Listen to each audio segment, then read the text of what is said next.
করতে ইচ্ছা করছিল। সো ভাবছিলাম কি করা যায়, হঠাৎ মনে পড়লো দিনটাও বেশ মেঘলা আছে, তাহলে একটু রান্নাই করা যাক। বেশ গরম গরম কিছু যদি হয়, মেঘলা মেঘলা ওয়েদারে, আর হালকা হালকা ঠান্ডাও পড়ছে, বেশ ভালোই লাগে। তারপর আর কি, নিজের ইঞ্জিনিয়ারিং বুদ্ধি কাজে লাগালাম, তাতে একটু রান্নার বুদ্ধি মিক্স করে দিলাম, ব্যাস একটা নতুন কিছু ট্রাই করাও হয়ে গেল। আফটার অল ইঞ্জিনিয়ার তো, ট্রাই সামথিং নিউ। এটা হচ্ছে আমাদের আজকের রান্নার মূল ইনগ্রেডিয়েন্ট। যা জিনিস দিয়ে রান্না করব সেইগুলো আমি প্রথমেই এখানে সব সেট করে নিয়েছি, কারণ ওই আর কি হাতে কাজ করতে করতে সুবিধা হয় আর কি। আমার চুলটা সবার আগে ভালো করে বেঁধে নিই।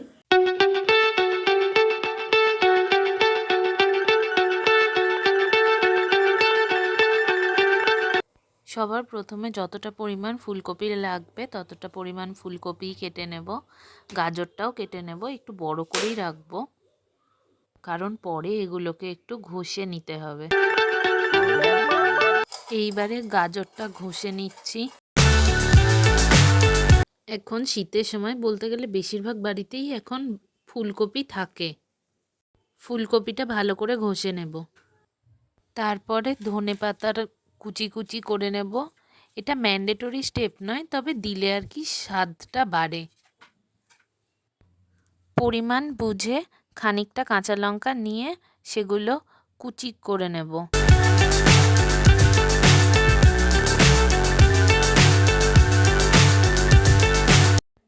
এইবারে ঘষে রাখা ফুলকপির সাথে ঘষে রাখা গাজর, ধনেপাতা ও কুচি করা লঙ্কাগুলো মিক্স করে নেব।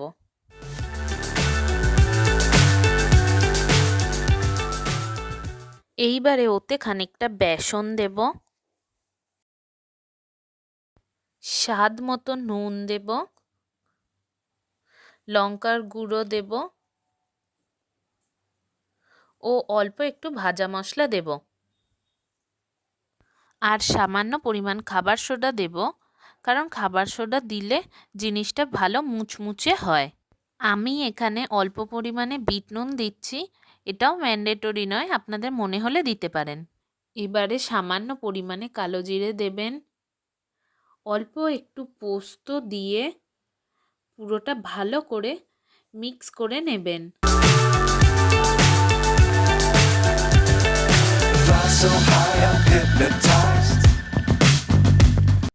মিক্স হয়ে যাবার পর এই রকম দেখতে লাগবে। এরপরে একটা কড়াইতে সাদা তেল দিয়ে ভালো করে গরম করে নেবেন। তেলটা আপনি আপনার পরিমাণ মতো দেবেন। এরপরে ওই মিশ্রণটা এরকম গোল গোল হাতে পাকিয়ে নেবেন, দিয়ে গরম তেলে ছেড়ে দেবেন। গ্যাসের আঁচ কিন্তু একদম সিম আঁচে রাখবেন, আর একটু বেশিক্ষণ ধরে ভালো করে ভাজবেন।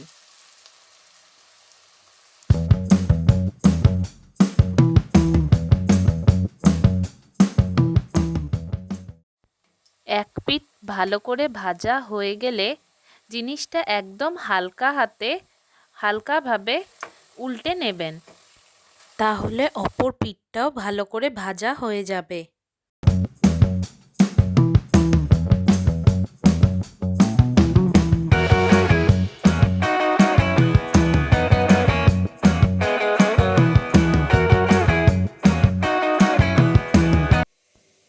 ভাজা কমপ্লিট। এবারে এটা একটা ডিশে তুলে নিতে হবে। ব্যাস রেডি আমাদের ফুলকপির পকোড়া।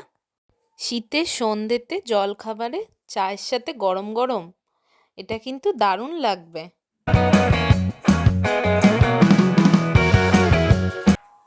দেখলেন তো কেমন তাড়াতাড়ি বানানো হয়ে গেল ফুলকপির পকোড়া।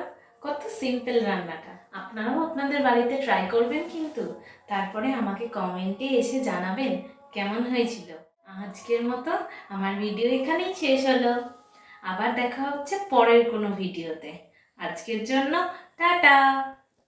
আমার রান্নাটা ভালো লেগে থাকলে চ্যানেলটাকে সাবস্ক্রাইব করে লাইক কমেন্ট করে দেবেন, আর একটু শেয়ারও করে দেবেন।